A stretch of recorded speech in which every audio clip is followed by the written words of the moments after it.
परिचय देके बताएंगे सर। मेरा छोटा सा परिचय है।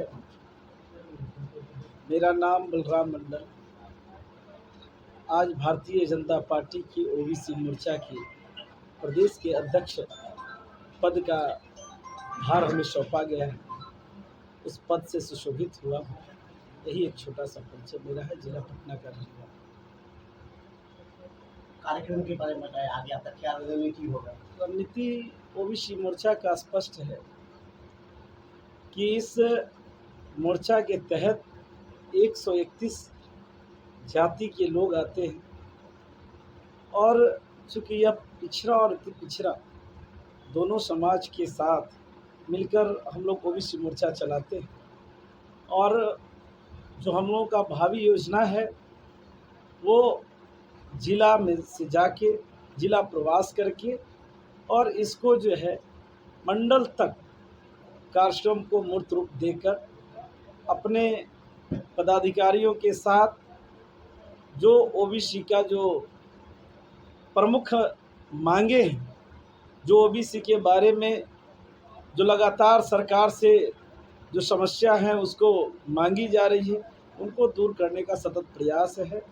चाहे वो माध्यम सरकार से मीडिया के माध्यम से मांगना हो या हमें फिर और भी आक्रामक कार्यक्रम करके धरना प्रदर्शन करके जो भी संभव हो इस अति पिछड़ा समाज ओबीसी के लिए हम लोग कार्यक्रम भावी ये बढ़ेगा सर।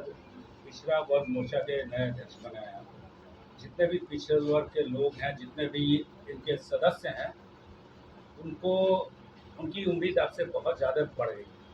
इस उम्मीद को कितना जिंदा रख सकते हैं? जितना उम्मीद हमारे सदस्यों को बढ़ी है, निश्चित तौर पर हम में जितना कार्यकुशलता है अंतिम चरण तक हम उनके उम्मीदों पर खरा उतरेंगे और सारे ओबीसी के पदाधिकारियों को एक साथ लेकर हम बिहार के विभिन्न जिलों में काम करेंगे। बीजेपी ने आप पर भरोसा किया है और आपके ऊपर बहुत बड़ी जिम्मेवारियां दिया है। भाजपा ओबीसी मोर्चा के अध्यक्ष बनाया गया, तो इस जिम्मेवारी को किस तरह से आप लेते हैं? देखिए, भारतीय जनता पार्टी राष्ट्रीय पार्टी है और इस पार्टी में हम जैसे छोटे कार्यकर्ता जो बूथ के अध्यक्ष वर्तमान में हैं और बूथ के अध्यक्ष से एक बार प्रदेश के ओबीसी मोर्चा के अध्यक्ष बनना हम अपने आप को सौभाग्य समझते हैं।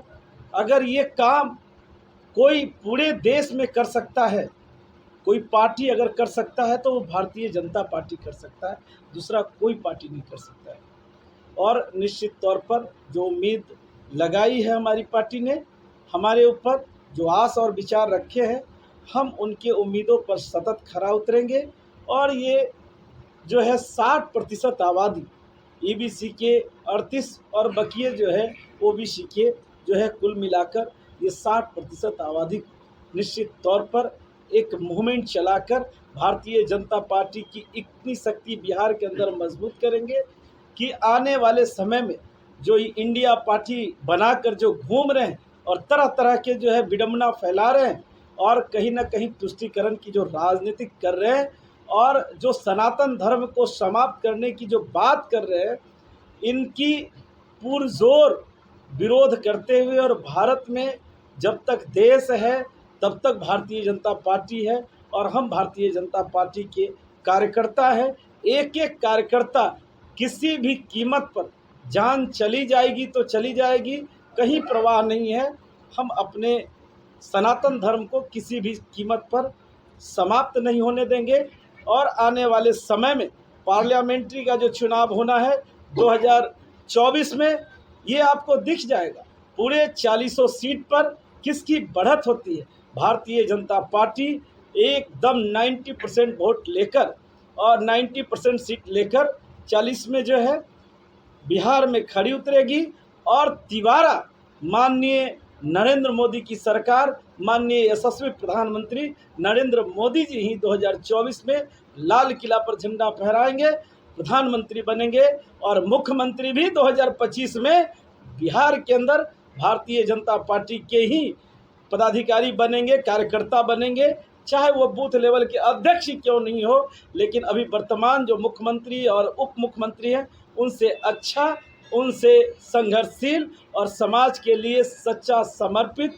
देशभक्ति, हर समाज को लेकर चलने वाले, हिंदू मुस्लिम सिख ईसाई हम सब हैं, सब आपस में भाई भाई, सबको लेकर ये भारतीय जनता पार्टी चलती है। और ओबीसी मोर्चा यही कार्यक्रम को चलाते हुए अपने यशस्वी प्रधानमंत्री को तीसरी बार प्रधानमंत्री बनाने के लिए तैयार हो चुकी है। हम लोग इसी ओर काम कर रहे हैं। सर, आपको अनुसूचित जाति मोर्चा का अध्यक्ष बनाया गया, चुनौती आपके पास बहुत ज़्यादा है, कैसे इसको निभाएंगे? भारतीय जनता पार्टी के एक एक कार्यकर्ता कभी अपनी चुनौती से नहीं हटता है। हम 365 दिन चुनावी मुंड में रहते हैं।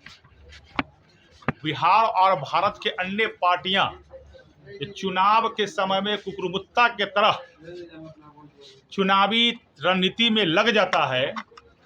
वैसे लोगों के सामने, वैसे पार्टी के सामने भारतीय जनता पार्टी के कोई चैलेंज नहीं है, क्योंकि हमारे कार्यकर्ता और भारतीय जनता पार्टी के लोग हम 365 दिन कार्य करते रहते हैं जनहित में, आम जनता के सेवा के रूप में। रह गई हमारी बात, तो भारतीय जनता पार्टी ने पहले भी लखनदेव पासवान को विधायक बनाया, एक दलित का बेटा को, और जिस कार्यों के लिए पातेपुर के महान जनता ने मुझे भेजा, ईमानदारी पूर्वक मैं 3 साल में उस विश्वास पर मैं खरा उतरा हूं। और मैं धन्यवाद देता हूं बिहार के प्रदेश नेतृत्व और केंद्रीय नेतृत्व को।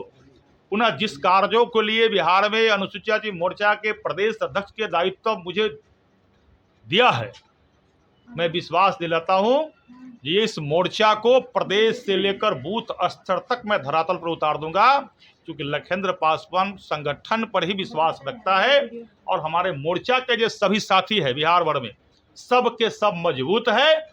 और मजबूती के साथ आज पदभार ग्रहण के कार्यक्रम में भी आपने देखा होगा कि पूरे बिहार भर के भारतीय जनता पार्टी मोर्चा के सभी पदाधिकारी से लेकर जिला अध्यक्ष तक उपस्थित थे, और सभी बिहार भर के शुभचिंतक भी उपस्थित थे। हम लोग दृढ़ संकल्पित है, हमारे लिए कोई चुनौती नहीं है। मोर्चा के सभी साथियों ने कसम खा चुका है, फिर एक बार मोदी सरकार। अच्छा सर, ये आप पातेपुर से विधायक भी हैं, तो अनुसूचित जाति मोर्चा से जितने सदस्य हैं, जितने लोग आपसे जुड़े हुए हैं, आपसे उम्मीद रखते हैं, तो उनकी उम्मीद तो बढ़ गई है सर? बिल्कुल बढ़ना भी चाहिए। देखिए, पातेपुर विधानसभा नहीं, पूरे बिहार में जितने लोग हमसे जुड़े हुए हैं सबका उम्मीद बढ़ता है। अब बढ़ना भी चाहिए। तो जिसका घर का, परिवार का लोग, जिसका भाई अगर सम्मानित पद पर जाता है, पार्टी ने उसको सम्मानित पद पर बैठाया है, तो बढ़ना चाहिए। और उनके जो बढ़ना है भाई, उसमें तो नेचुरल है ना, वो तो सबको पड़ता है। अच्छा, वन नेशन वन इलेक्शन, इस पर क्या बोलना चाहेंगे? भारतीय जनता पार्टी आज ही नहीं, बहुत पूर्व से अपनी राय व्यक्त कर चुकी है। बिहार ऐसे अन्य राज्य में और देश के अंदर प्रत्येक साल में चुनाव का प्रकोप, चुनाव का आर्थिक भार अन्य राज्य को झेलना पड़ता है प्रत्येक साल। वह राज्य के आम जनता के आर्थिक बोझ का मार झेलना पड़ता है।